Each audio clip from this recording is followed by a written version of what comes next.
2 minutes.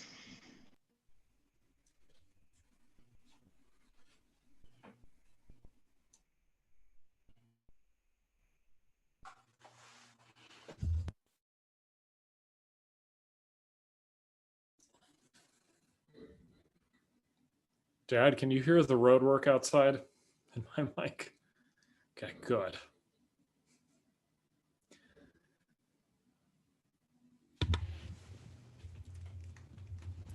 I was wondering if Brian's crew was going to be here working, but apparently not. It's the old show up, start a job, leave.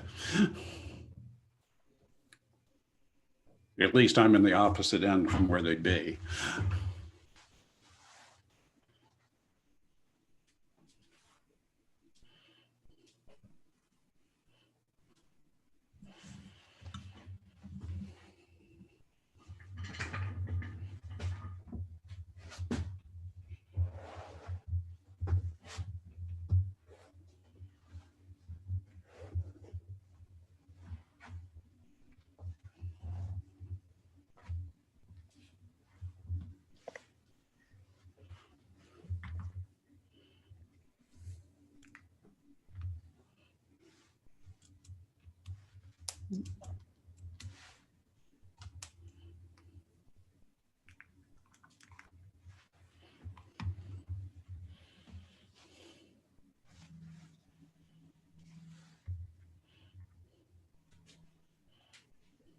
Okay, good afternoon, everybody. Welcome to the afternoon session. We are in session 12, and we are in the HR track. So if you are in the incorrect session, go up to the left-hand corner with where you see the blue and click on that, and then you'll need to move over to the correct session. But we are in session 12 with HR for the employee-centered cultures to attract and retain staff. And just a few things I'd like to go over with you. I have created a poll. We are offering CEUs, and if you need a CEU, please select which one you need in that poll, and we will get that to you. We will also launch an evaluation poll at the end, which will close out the CEU polls to make sure that you've attended from the beginning to the end, and that way you can obtain your CEU. CEUs will not be available if you only watch the recorded sessions. That will be available about a week after the conference. Throughout the session, if you have any questions or comments for the speakers, please type them into the chat box on your screen. This session, we are going to introduce Craig and Scott, and I hope I say this right. I should have asked Scott de Fasselle. Pretty darn close. Steve Fasselle. De Fasselle. All right, take it away. Thank you. Good afternoon, everyone. 4 years ago, Craig and my business looked completely different than it does today. To be perfectly candid with all of you, I was burned out, stressed out, overworked, and overwhelmed with no clear idea of what to do next. Feel familiar to anyone? But I did know one thing for certain. I wanted us to start working with people that gave us energy, people that were passionate about what they did. Fortunately for us, that was the point in time when a local provider found us, came to us asking for some help. We got to know them as we did any potential client, asked them questions. And as soon as we asked the question of, what's your greatest challenge? You won't be the least bit surprised by the answer. We had no idea what was coming. It was instant. We need more DSPs, Craig and Scott. At the time, we told them, okay, give us the secret decoder ring. I have no idea what a DSP is. We learned about it, took some steps to help them find and keep more DSPs. And we were encouraged by the early progress that we saw. And we knew that we wanted to do more work like this. We wanted to work with more people just like them. It was at that point that we started reaching out, and we had contact with many people through Opera and around the state and around the nation. And it was clear to us, we wanted to do more like this. So that's why we are here today.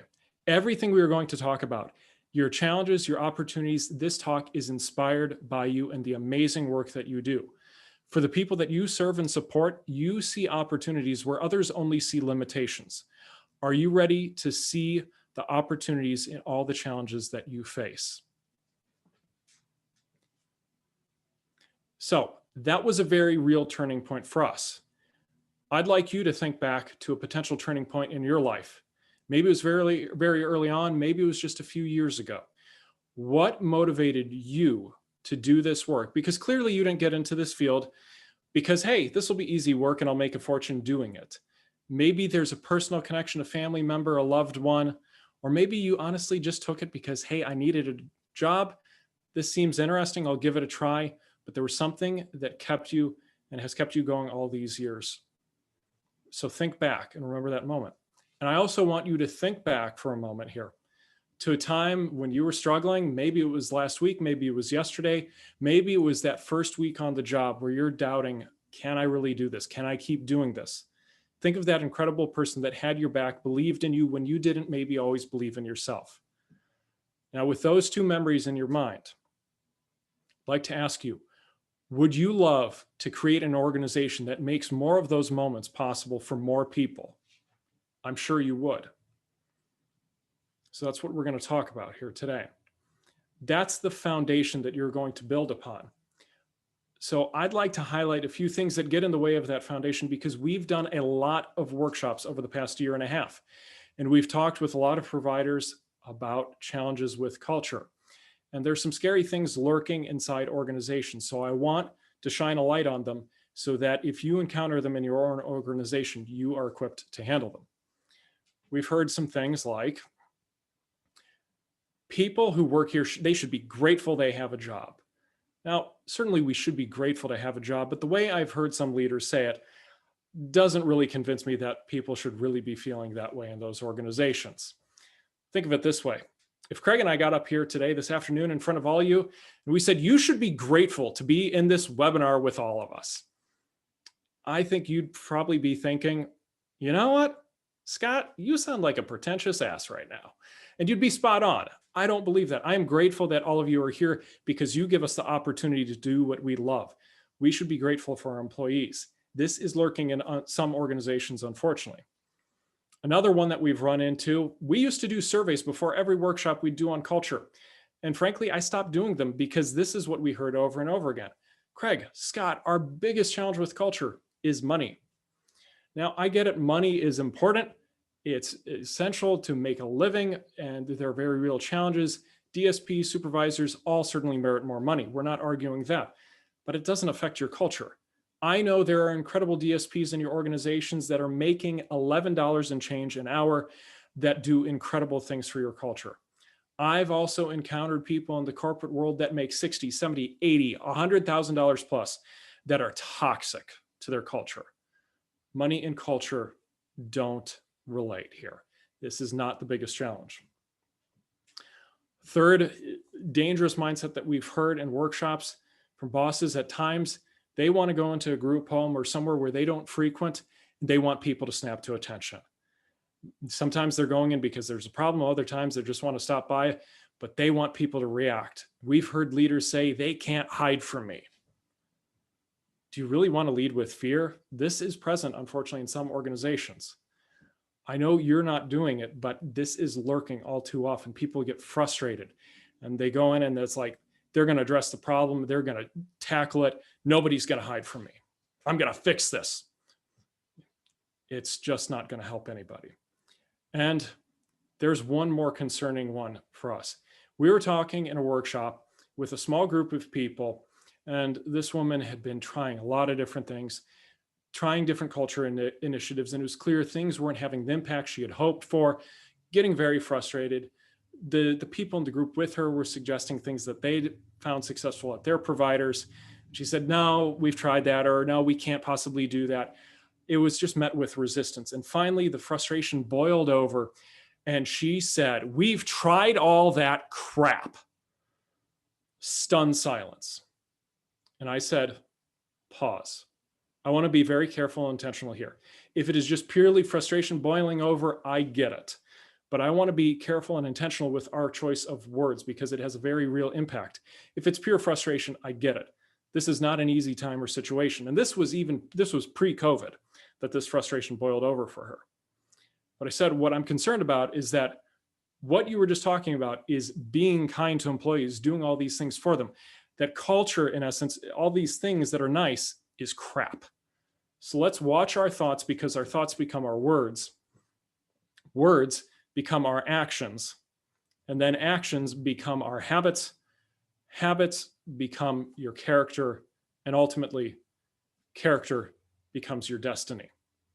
So that's why I wanted to stop this moment. So for anyone that's out there frustrated, I get it, but let's be very careful and intentional about how we think about things and talk about things, because it has an effect on the people around us. We talked to Director Davis about culture and what he'd encourage all of you to do. He put it very simply: take time to look in the mirror and think about what kind of culture you've created. Be kind. Incredibly simple, but not easy to do. We're going to talk about some ways with you to take action and make it simple for you, because I know you have more than enough to keep you busy. We are here today because we are on a mission to transform providers just like you by teaching you how to attract and motivate people whose passion is helping others.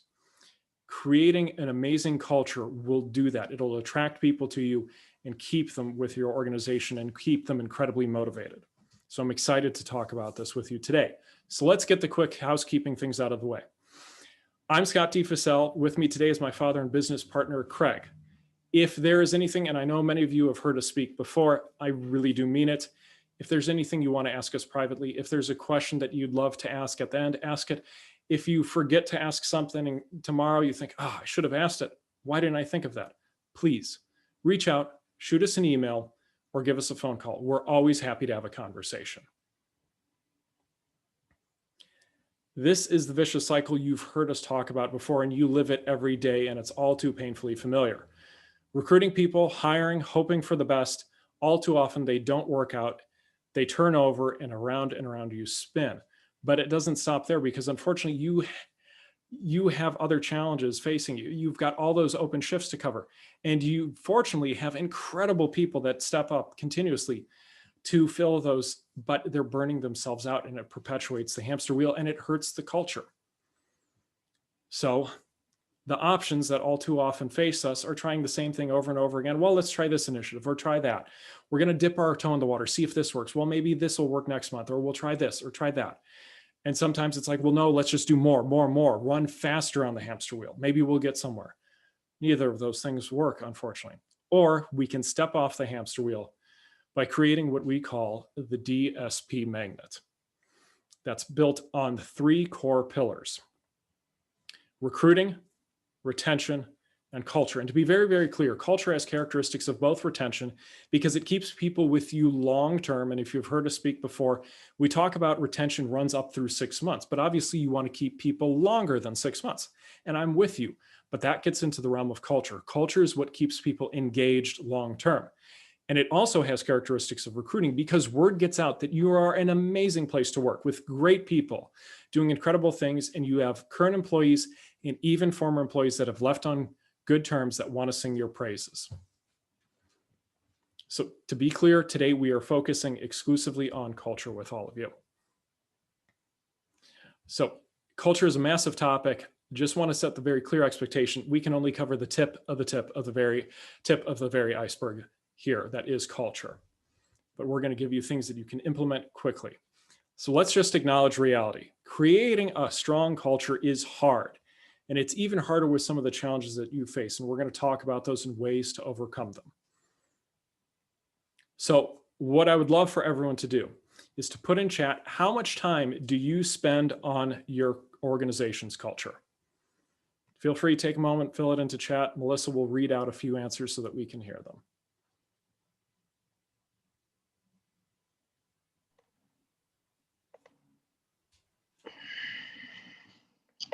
I don't see any yet.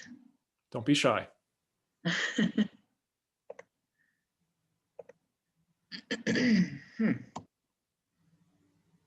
me try again here to see if anybody has any questions.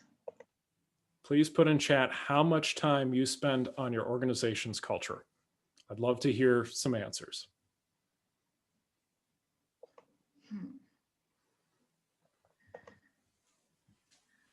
Well, let me refresh my screen and just see if there's a technical difficulty here, which can happen during these events.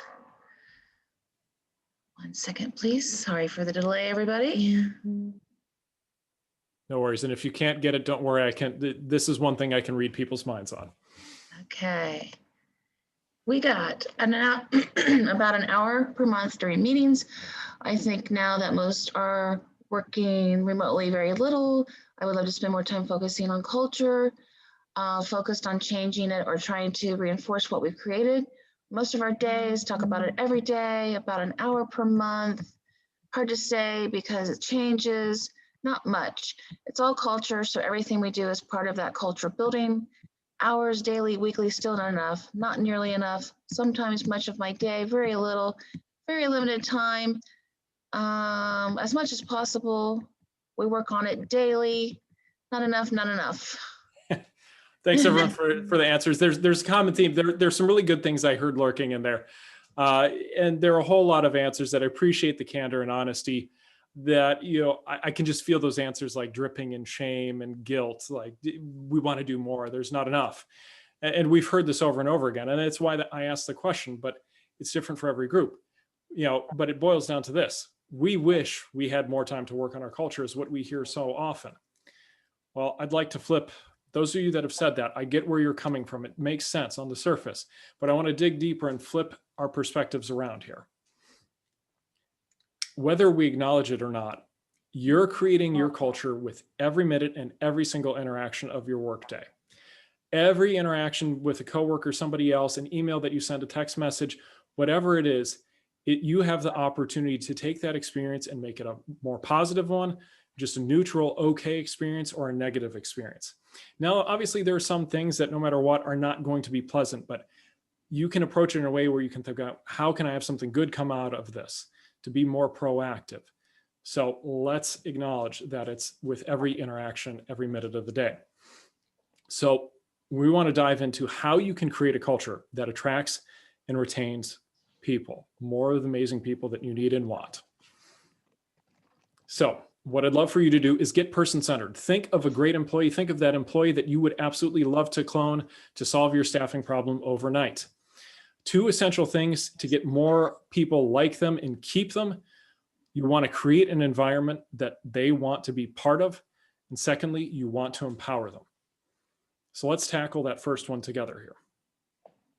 Creating an environment people want to be a part of.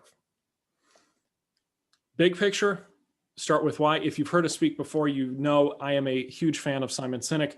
We're going to talk about him in just a moment, but we don't want to just leave it, philosophical in the sky, big picture. We want to zoom in and look at those daily interactions because, as I just mentioned, you have an opportunity with every interaction, every single minute, every single day with your interactions to have a very real impact on your culture. But let's start big picture. If you're not familiar with Simon Sinek and his TED Talk, How Great Leaders Inspire Action, it boils down to this. People don't buy what you do, they buy why you do it. If you talk about what you believe, you'll attract those who believe what you believe. That's what we're after. Culture is about belief. It's a feeling. And he has the golden circle, as he calls it. So if you're not familiar with it, most leaders and people communicate from the outside in. They talk about what they do and how they do it, but not too often why they do it. The leaders that inspire true change and action, they start from the inside and go out. They talk about why, their purpose, their cause, their belief. Then they talk about how they're going to do it, and then ultimately what they do.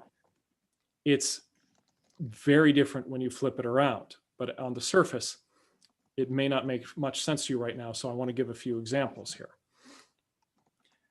And what gets in the way of communicating in a way that motivates people in our field is regulations. Seems to me I've heard there tend to be a few regulations. And right now, I know I've talked with Patty many times here lately about regulations seem to be changing at the very least every other day with COVID and all the other challenges we have in front of us right now. And what that does is it spills over to our regular interactions.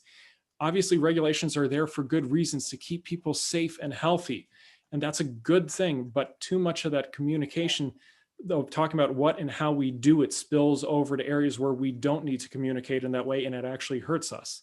We talked about this with Jamie Steele, and he told us we're under so much regulation, we get mixed messages. This is about compliance and follow these rules and check these boxes, but it's overemphasized and we lose the passion in good people. So what happens? Let's look at a very real world example. Mission statement on your website or the plaque of your headquarters. All too often, this is what it often sounds like. We're Acme Community Supports, the premier provider in Central Ohio. We were founded 55 years ago. Today, we help individuals with developmental disabilities with day programs, community employment services, and the other laundry list of services we provide. Want to help? And I'll be honest, this is the reaction that people have behind their computer monitors. All right, that's nice. You help people. That's good. All of us here do those things. You do incredible work, but the way we talk about it is not incredible and inspiring people to take action. So we want to start with why. This doesn't motivate people because it just lists what you are and what you do. It's a laundry list, and it applies to so many different organizations. But the reasons, your motivations, the moments you thought back to at the start when I asked you to think about what motivated you to do this work are all different. That's why we want to start there. So what if instead your vision said something like this? All people, regardless of their abilities, should have the support they need to defy expectations. Want to join us? Think about that for a moment.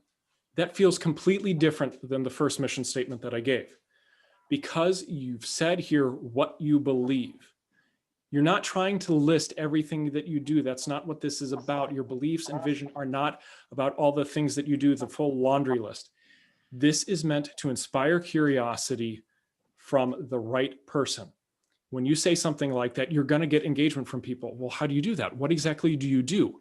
And that's the goal, to get people to lean in, to be curious, to have a feeling of this seems right. I want to know more about this. What can I do to join this and be part of this? I have a shared belief with them.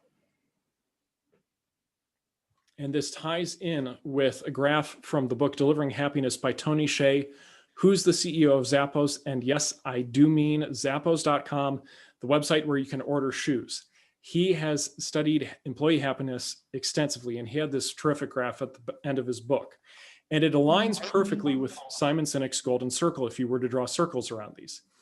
He found what brings the greatest amount of happiness over the longest amount of time is for people to have a higher purpose, to be part of something bigger than themselves. That's your opportunity with culture here, and why we want to start big picture. Start with why, the shared beliefs, so that we have a team of people who share our beliefs, are motivated, called by something bigger than themselves. And they want to come in day after day, week after week, year after year to make an impact.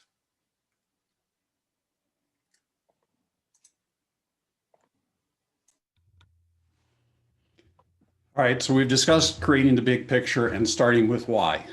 But now we'd like to zoom in and talk about daily interactions, the things that you can actually do to help improve this.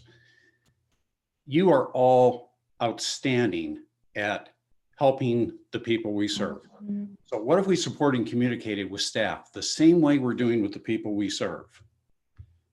When it comes to our clients, we build supports, we encourage them, we build a relationship. It's all about what you want to do, what are your goals. But when it comes to our staff, according to Quillo, 70% of DSPs reported that the communication with their supervisors was predominantly negative. That's not going to build a great culture. Now, we understand it. There are all sorts of challenges. But the problem is, many of our policies are based on the worst offenders. They have to do with tardyism, absenteeism, and stuff. It gets so that people expect trouble when the boss comes. It's the, uh-oh, the boss is here. Who's in trouble now, or what did I do? Or, in light of these overwhelming rules and regulations, which, as Scott said, are designed for safety, but can seem overwhelming, the boss comes in and immediately says, you need to. I got to tell you, if you tell Scott or myself we need to do something, our instant reaction is, no, we don't. You're probably with us better off saying, oh, you can't do that. That will motivate us. So instead, what we'd like to suggest is instead of having this need to and sort of a negativity or one more obligation, look at a positive way to do things. Come alongside the person and talk about what we want to do together to further our beliefs, to further our mission, to support more people. Scott and I also hate the question, how are you? If this were in person, I'd be asking individuals in the audience, hey, how are you? And I'd get good, fine, so-so, hoping to get better. Well, you don't want to know. We all do it. We react on autopilot. Most of us will just say, yeah, fine.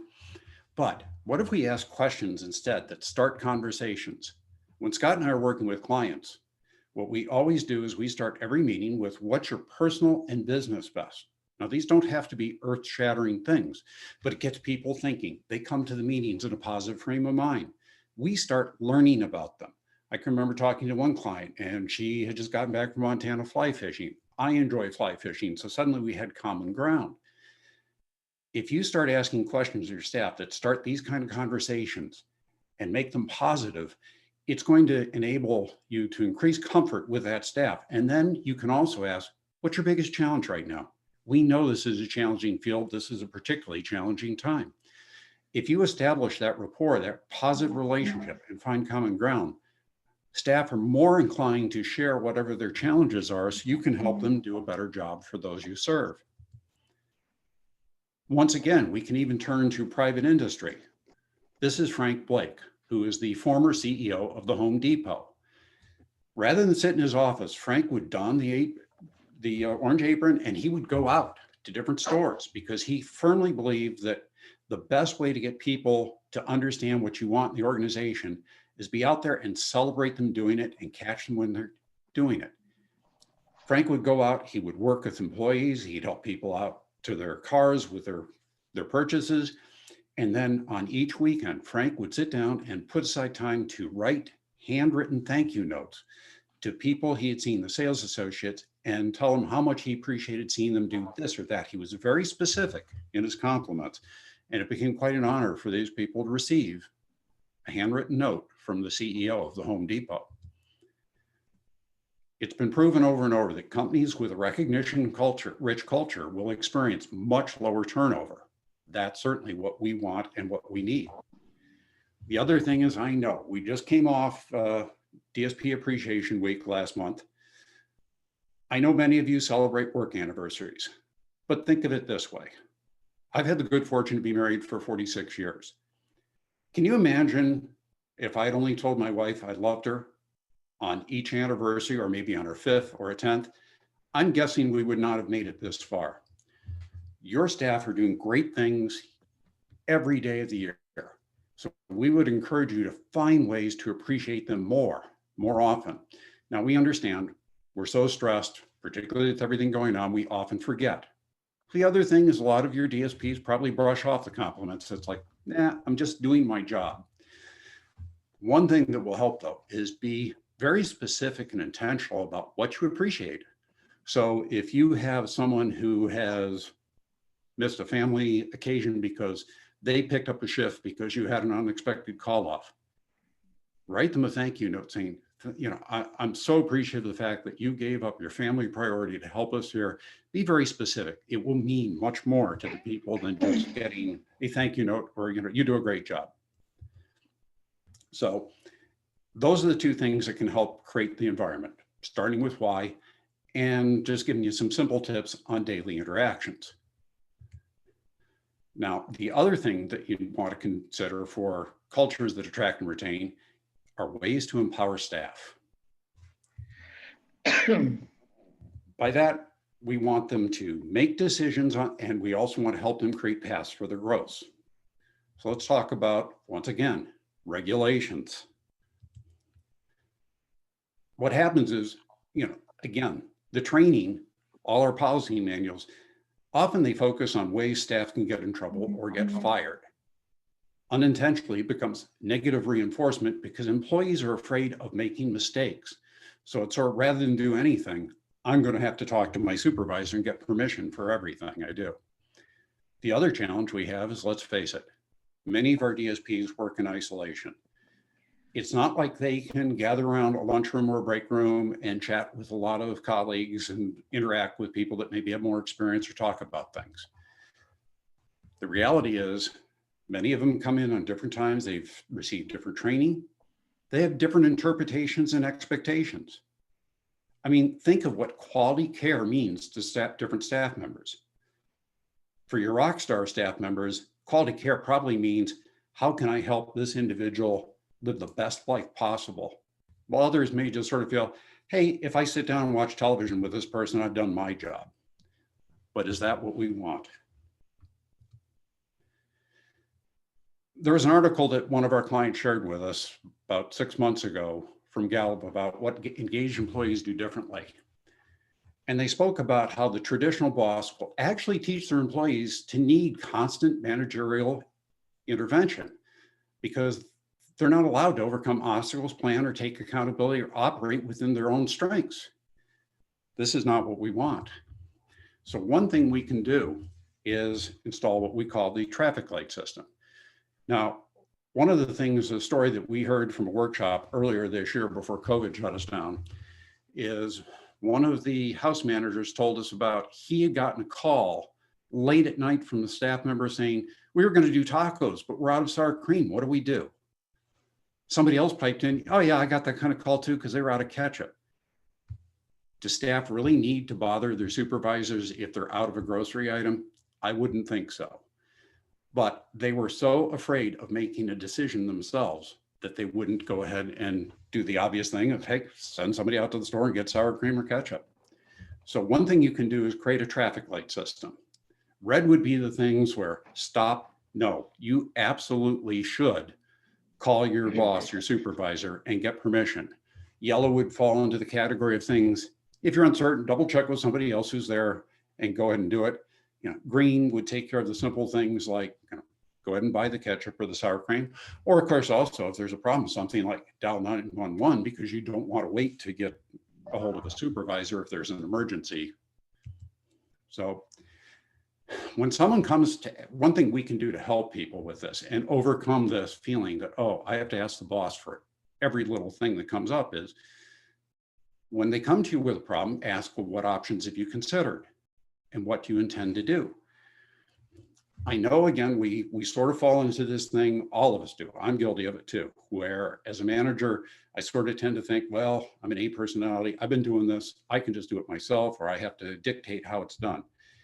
If you want an extreme case, there is a book by David Marquette, who is a former captain in the US Navy. Certainly that's a leadership dominated thing where, as he once asked one of his chief petty officers, hey, chief, what do you do? He said, whatever you tell me, sir.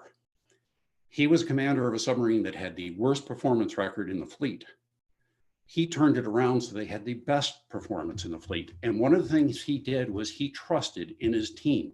He figured that even though he sort of generally knew everything that went on in a submarine, that the people doing the task day in, day out probably had a little bit better firsthand knowledge. He actually created a culture where people would go ahead and take independent action. But what they would do is, since obviously commanding a nuclear submarine has some severe consequences if you make a mistake, everyone would announce, this is what I intend to do, so that the chief of the boat or the captain or whoever's in charge could say, no, wait a minute, we don't want to do that, and here's why. So this is a way, but when you have people come to you, ask them what options have they considered, what do they think they should do? This will help breed confidence and make them feel a bigger part of the organization and more in control over what they're doing. So when something good happens, we would encourage you to highlight it. Talk about the thought process and experience of the staff. How did you make this successful? And then share it with other members of your team and let them ask questions so that everyone can breed the confidence and understand there are certain things where we can take the initiative and feel like we are having a bigger part in the outcomes that we all want to achieve. So again, helping staff make decisions is one way we empower them. The other thing we'd like to do is encourage paths for their growth. Now, to create paths for their growth, we've often heard from people in workshops, well, our staff don't have any opportunity for advancement. Now, I think many of you do offer opportunities for advancement, so it's unfortunate the employees feel this way. I mean, sometimes, yes, it's true, maybe there is no opportunity for advancement, but you don't have to let your existing hierarchy limit people. You have the opportunities as leaders to create unique paths for the right people. If you're not familiar with this book by Ron Clark called Move Your Bus, Ron Clark is an educator. He created his own school, and he talks about every organization is like a school bus powered Fred Flintstone style, where the executive director or the CEO is the driver. His job, her job is to simply steer the bus. You've got runners, joggers, walkers, and riders. The riders are those staff that just sort of kick their feet up and let everybody else do the heavy lifting. The runners are the rock stars of your organization, but the problem is they're burning themselves out because they're taking all those extra shifts. They're going the extra mile. They're doing so much themselves. They enjoy it, but you've got to be cautious about them burning themselves out. I'd like to give you 3 common examples of runners. First is the person who, I want to do more. We spoke to somebody in one organization. This guy was actually going out, finding opportunities where he could take some of his people out to enjoy recreational things, help find them jobs. He hadn't been asked to do this. He just was so passionate about helping the individuals he serves that he wanted to give more opportunities to these great people. The problem is there really wasn't, he felt there was nowhere in his organization for him to fill this role.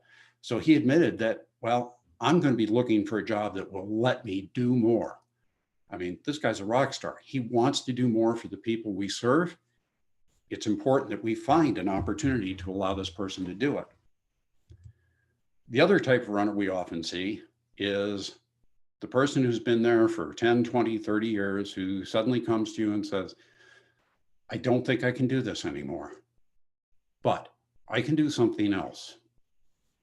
I mean, I know it's very discouraging when we have a DSP who's served the organization for many, many years suddenly say, I don't think I can handle the physical demands anymore, but that doesn't mean we have to lose them. And the final type of runner we see is, I'm ready to retire, but what they often mean is, I think I'm ready to retire. I've lost count of how many DSPs Scott and I have interviewed who just told us flat out, you know, retirement didn't stick. I lasted about 2 or 3 weeks and I said, I missed my work family too much. I came back. So as leaders, we want to think about opportunities for people as they hit this stage in their life where maybe they want more opportunity or they need a different position within our organizations. Some of the opportunities you might have is for the DSP who gets to the point where I maybe can't do this day in, day out, or somebody who's retired but still wants that connection with the people that they've worked with so closely for so many years, is the PRN list. By that, of course, we mean sort of a substitute DSP, so that when you do get caught shorthanded by an unexpected call for something, maybe you have a pool of people who can fill in for a shift or two. For the DSP who physically can't do it anymore, this is a wonderful opportunity to turn them into the mentor for the next generation of DSPs or a trainer for new DSPs. We've had a number of organizations tell us that we would love to have a social worker for just our employees. Well, somebody who served your organization for so many years could fill that role, or even a step beyond is what we call the chief heart officer. Someone whose job is to go out, interact with all staff on a regular basis, come alongside them, ask them what's good, what challenges they're facing, how can we help support you, how can we make your life better so that in turn you can serve more people and make their lives better. We would ask you to look at your best people and proactively think, what would they be great at? I know every one of you right now can think of that DSP that you'd love to clone, but think about what they might be doing or what they'd like to do 5, 10, 15 years from now. Is there a role where they could have some advancement, or If they hit a point where they maybe can't quite do the existing work, is there some other position so you don't lose their experience or talent? So for the empowering of staff, we've talked about helping them make better decisions and creating paths for their growth. Scott and I firmly believe that all of you in this field have a huge advantage over any other business. You're person-centered. When there's a new person you're going to serve, you don't look at the challenges. You don't look at the fact that this young man is in a wheelchair. Instead, it's like, okay, he's in a wheelchair. We can deal with it. We know what to do. We'd like you to bring that same talent, that same skill to your staff. Don't look at the challenges. Don't focus on the negatives. Look at the opportunities. Apply that same person-centered philosophy to the people on your team. So to recap, the cultures that will attract and retain great DSPs first part is to create an environment that people want to be part of. As part of the big picture, start with why.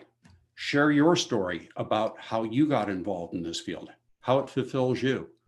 We mentioned Jamie Steele. If you've never heard him talk about his brother, Andy, I'd seek him out and ask him to share that story. It'll just change the way you think about all of this. Zoom in on your daily interactions. Culture isn't created by some big program, some reward thing, some big budget or fancy software. It's those little interactions over time with consistency, positive interactions that help people feel that, boy, I get support both emotionally and job security, whatever you can do, but I get emotional support here day in and day out.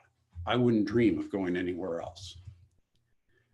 And then empower your staff, help them make decisions, help encourage them to show the independence.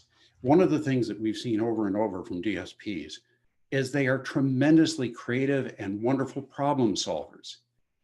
Encourage them to apply that skill. Certainly you have to do it within limits.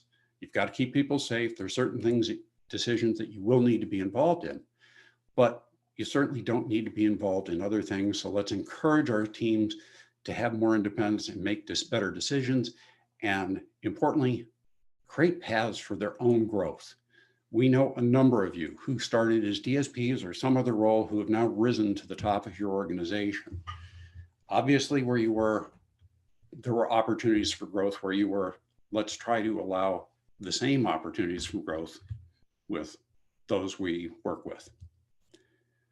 Again, I'm Craig D. Fasselle. Scott had to leave, but be happy to take any questions. Again, if you think of something you want to ask us afterwards, I mean, we do have some time here for questions, but if you think of something later, we encourage you to reach out at info@blitzcreative.com or call us at 937-985-1510. There are no gatekeepers. If you don't get us right away, just leave a voicemail and one of us will call you back. Melissa, do we have some questions that I could answer? I did put one in the chat that says, how do you help staff understand your decision-making process in order to ensure they follow the same? Again, you work closely with them. Obviously, we know that there are rules and regulations put in place for really good reason. We understand that. But again, it goes back to that slide where I talked about. Ask them what their thought process is. Encourage them to say, well, what do you think should be done?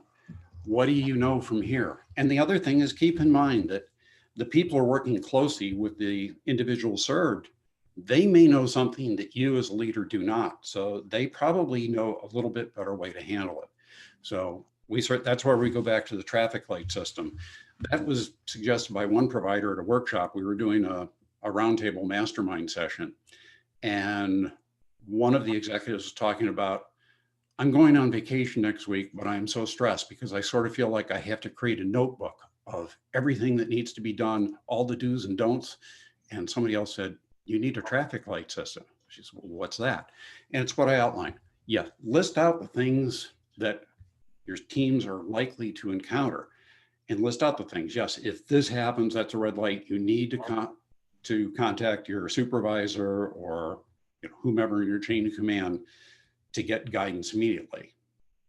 The yellow are sort of those marginal things that, maybe you're going to make a mistake, but if you do, it's not going to be critical. And then the green light are the things like I gave. I mean, it was just, we couldn't believe it when somebody said, well, what do? We're out of sour cream. We're out of ketchup. That was just incredible.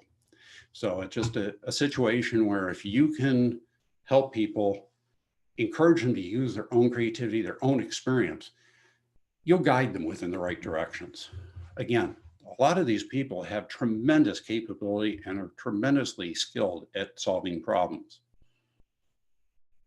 Another question is, do you think it may be true that it takes 5 years to change a culture? No, I don't. I think you can change a culture quick. I mean, it's not a quick fix. It's not like switching a light switch, but I don't think it takes 5 years. I think it's a case that you start working, you make a point of interacting with as many people as you can. You get the other people who are just really good at social interaction. In other workshops or presentations, I've spoken about how my wife spent 30 years with the Lake County Board of DD in Northeast Ohio. When she had worked at a different provider, when she first came to Lake, she thought it was going to be wonderful, but she was coming home discouraged every day, the first few days. I couldn't understand what was going on. She had a boss who wasn't particularly supportive. She was sort of thrown into a situation, well, here, create something out of this. Somebody came up to her, one of the social workers, and said, hi, I'm Flo. We are so happy to have you here. Look, if there's anything you need, come to me, I will help you. So it's a case that instantly my wife's attitude toward the job completely changed. She felt supported. That didn't take 5 years. All it took was one conversation. If you have people going out and interacting in a positive fashion, getting away from that, uh-oh, the boss is here, someone must be in trouble. During COVID, one provider was telling us about how the county was providing meals, but somebody from the organization had to deliver them. The executive director was delivering the meals, and everybody at the residences were getting really excited to see the executive director be the food delivery guy. And it led to some really good positive interactions and conversations. Again, those impact your culture. They're not something that are years in the making. It's just, what can you do now that's even short, quick, and easy to do? One step toward it, and then just keep doing that day after day. We also had a comment that says, I think the dignity of risk can apply to staff as well as individuals because the DSPs know their people. Let the DSPs take the chance risk. The traffic light is right on.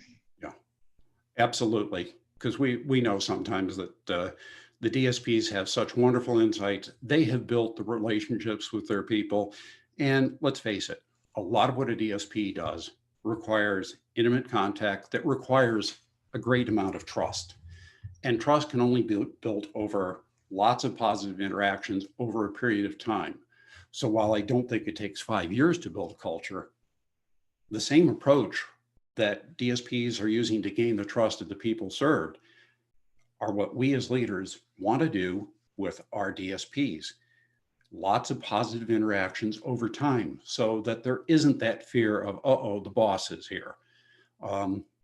I can tell you so many stories of executive directors who have, gone on vacations with people served and some of the staff, and they've chipped in and done some of the, the heavy lifting. It's not like they sit back and let everybody else do the work. When you're down there in the trenches, when you show people you understand and appreciate them, and you want to do whatever you can to support them, that's what turns around the culture. Also, I just wanted everybody to know that I did include a link from Blitz regarding special pricing for opera. Did you want to touch on that? Yeah, we're doing a workshop next Thursday, November 5th from 9 a.m. to 12:30 a.m. Melissa's been kind enough to provide the link. What we will be doing is we will be doing a workshop to help you with recruiting and also anti-ghosting, because we've heard that some of you have problems where people who are supposed to come in for an interview don't show up, or even worse, they've been hired and they don't show up for training, or they don't show up after the first day or two on the job. So we want to help you. So we have a virtual workshop. It'll be done by Zoom. It's highly interactive. It's not listening. It's not like today with webinar where you hear Scott and I just do a presentation. There'll be a little bit of presentation.